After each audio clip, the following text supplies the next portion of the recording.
Generally, Brahmadev is shown with a big white beard and old with wrinkles on face, but you showed him young and without a beard. Any specific reason, Prabhuji? Yes, ये ब्रह्मदेव को बूढ़ा दिखाना ये भी एक concocted philosophy है। यदि आप भागवतम पढ़ोगे, भागवतम में ब्रह्मदेव को एक यंग व्यक्ति ही बताया गया है।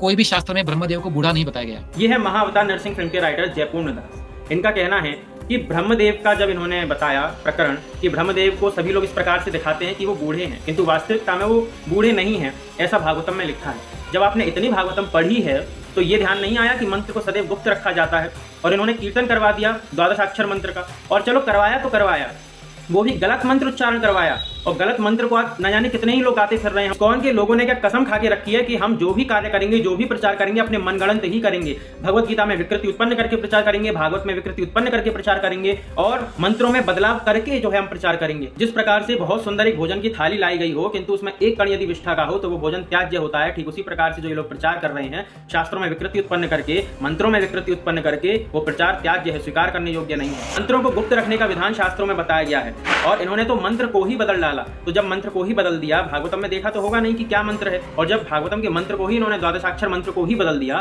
तो ऐसे में यदि कोई भी व्यक्ति उस गलत मंत्र का उच्चारण करेगा तो उसके जीवन में विस्फोट ही होगा। इसलिए कहा गया है कि मंत्र को गुरुमुख होकर के ग्रहण करना चाहिए। और ऐसी जो संस्थाएं हैं जो नाना प्रकार के आडंबर करके लोगों को आकर्षित करती हैं अपनी ओर, धर्म को दिखा करके, भगवान को दिखा करके, भगवान तो केवल इन लोगों ने धन का माध्यम बना लिया है। इसीलिए सदैव परंपरा प्राप्त जो आचार्य हैं उन्हीं से शास्त्र सम्मत शिक्षा प्राप्त की जा सकती है, फिल्मों से नहीं। चाहे कैसी भी फिल्में दिखाएं धर्म की, किंतु उसमें होता अधर्म ही है। शास्त्रों से ब्रह्मदेव के स्वरूप का ध्यान रखा गया, वो बात ठीक है कि देवताओं का जैसा स्वरूप बताया गया है शास्त्रों में वैसा प्रस्तुत करना चाहिए, किंतु क्या मंत्रों का कोई महत्व नहीं, मंत्रों का कोई ध्यान नहीं रखा गया।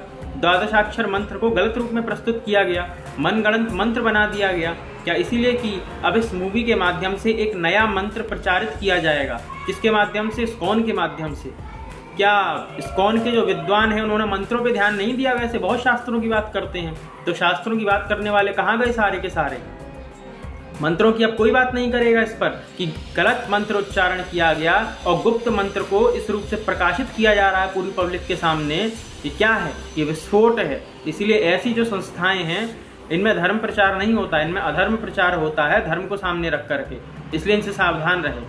जय श्री कृष्ण।